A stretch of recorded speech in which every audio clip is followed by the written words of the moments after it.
Kalau kita lihat di Malaysia hari ni, kalau kita baca statistik yang dikeluarkan oleh Pusat Statistik Negara, mereka mengatakan bahawa food security di Malaysia ni cukup, tapi cuma mereka mengatakan bahawa dia cukup untuk 45 hari.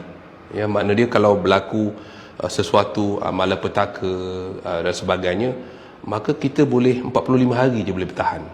Ya, tapi bagi saya sebenarnya pada keadaan ini sebenarnya amat bahaya kepada sebuah negara lah. Lebih-lebih lagi kalau kita lagi dengan berlakunya global warming, dengan ribut petir tak menentu, banjir tak menentu kan. Hampir 70% daripada makanan kita rakyat Malaysia kita import sebenarnya, dan dia negara terpaksa berbelanja hampir 55 bilion setahun.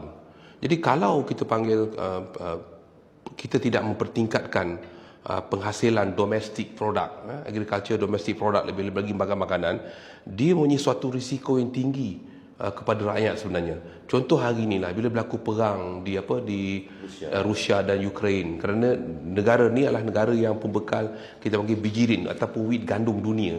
Apa yang berlaku hari ini? Harga gandum naik. Dan negara ni sebenarnya negara yang pembekal baja utama dunia. Harga baja naik.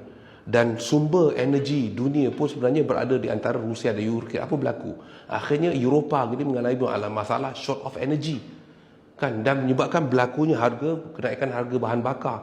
Dan kalau kita punya makanan ni 70% kita import, dia melibatkan transportation dan sebagainya. Jadi bila kita import, harga bahan bakar naik, harga akan naik. Kemudian setiap negara tu dia mempunyai tarikh-tarikh tertentu.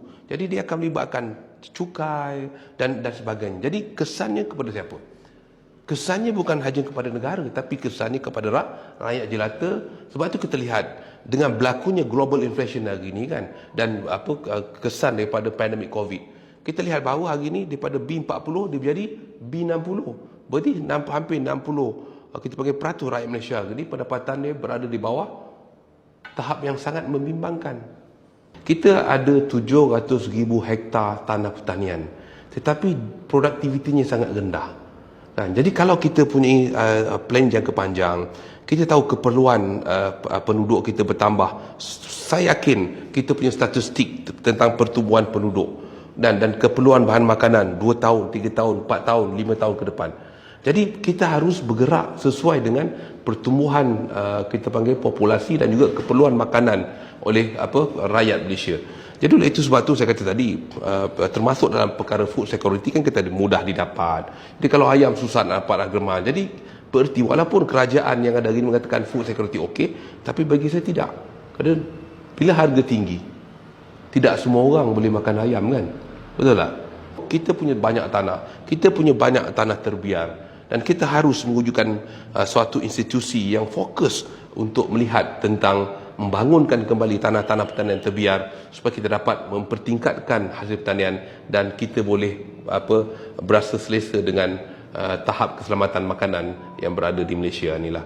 Baik, kemudian kita bergantung pada tadi macam kata jagung. Sebenarnya kalau kita lihat, saya menghadiri satu seminar antarabangsa, mereka mengatakan bahawa hari ini peningkatan produktiviti hanya berlaku pada rice, beras. Tapi kepada jagung, kepada bijiran lain mengalami penurunan. Disebabkan apa? Disebabkan berlakunya global warming dan sebagainya.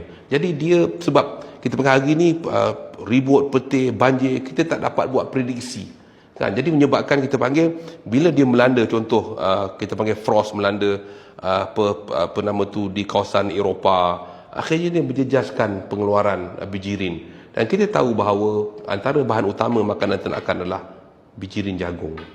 Kan? Oleh itu makna dia kerajaan perlu mengambil inisiatif untuk membuat satu kita panggil long term planning bagi menghasilkan jagung dalam negeri untuk industri ternakan dan bukan bergantung sepenuhnya kepada import.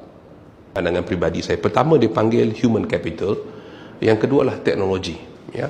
Baik, kalau kita bicara soal teknologi, hari ini dah banyak teknologi baru, contoh IoT, Intelligent of Things, teknologi satelit yang boleh digunakan. Macam Australia, mereka menggunakan teknologi remote sensing, menggunakan satelit untuk mereka mengawal kita panggil air di sawah padi. Kita tahu tak hari ini bahawa sebuah syarikat di Australia, nama dia syarikat Sun, mereka hari ini boleh mengeluarkan beras di kawasan antara Melbourne dan Adelaide kalau tak salah saya, mereka boleh menghasilkan beras dengan menggunakan teknologi IoT dan juga remote sensing, kan. Jadi mereka boleh menanam beras sebanyak 5 kali dalam masa 2 tahun. Mereka menggunakan teknologi secara betul-betul dan berkesan untuk meningkatkan hasil pertanian. Baik, yang kedua saya katalah human capital, kan. Kita sayang di Malaysia ni bila kita dah tak ada lagi sekolah vocational pertanian. Ada lagi tak ada kan? Tak ada kan. Dan Universiti Pertanian ditukar menjadi apa? Kan Universiti Putra, Kolej Pertanian Serdang tu terkenal pun kita tak tahu ke mana perginya. Dan sepatutnya kita lihat kerajaan harus membina semula human capital.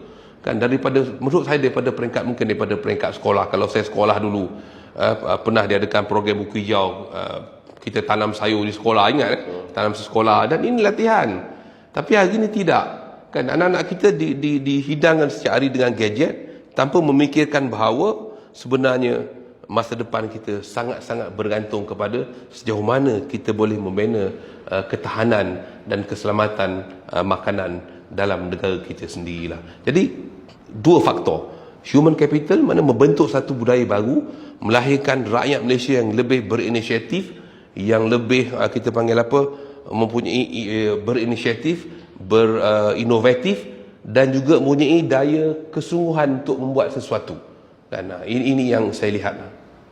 Kita lihat budaya Indonesia, budaya di Thailand. Di Indonesia ni oleh kerana kerajaan dia sebenarnya tidak berikan banyak subsidi kepada rakyatnya.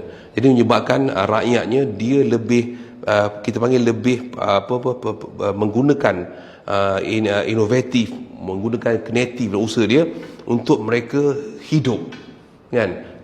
Jadi bukan bererti bila saya bercakap macam ni nanti orang cut video saya mengatakan bahawa kita nanti tak bagi subsidi, bukan. Tapi sebenarnya subsidi yang diberikan oleh kerajaan itu bagaimana harus kita gunakan untuk mewujudkan sebuah budaya masyarakat yang lebih kreatif, yang lebih inovatif, yang lebih berdaya maju dan berdaya saing, kan. Kita lihat lagi ni, kita dengar Risda bagi baja, akhirnya baja dijual, kan. Kerajaan bagi baja tak di baja ke pokok. Ini kita bagi tadi hubungan antara human capital dan budaya kita sendiri, dan ini sebenarnya harus kita bentuk. Mana-mana orang menjadi kerajaan beri tanggungjawab untuk bentuk. Kita lihat di Jepun, bagaimana Jepun boleh membentuk budaya masyarakatnya yang sangat produktif, kan. Dan kita lihat di Indonesia pun sama, kan. Sebab tu kalau kita lihat orang Indonesia, dia boleh survive anywhere dia pergi dalam dunia, dia survive, kan. Kenapa? Kerana mereka punya jati diri dan mereka punya satu kita panggil semangat berdikari yang lebih ni. Jadi kalau kita bagi ikan kita makan habis. Tapi kalau kita bagi pancing, seolah kerajaan bagi pancing kepada rakyat, dan bagaimana rakyat menggunakan pancing ini untuk mereka mencari rezeki dengan menggunakan kekuatan akal dan minda yang dianugerahkan oleh Allah SWT. Ini pandangan saya lah.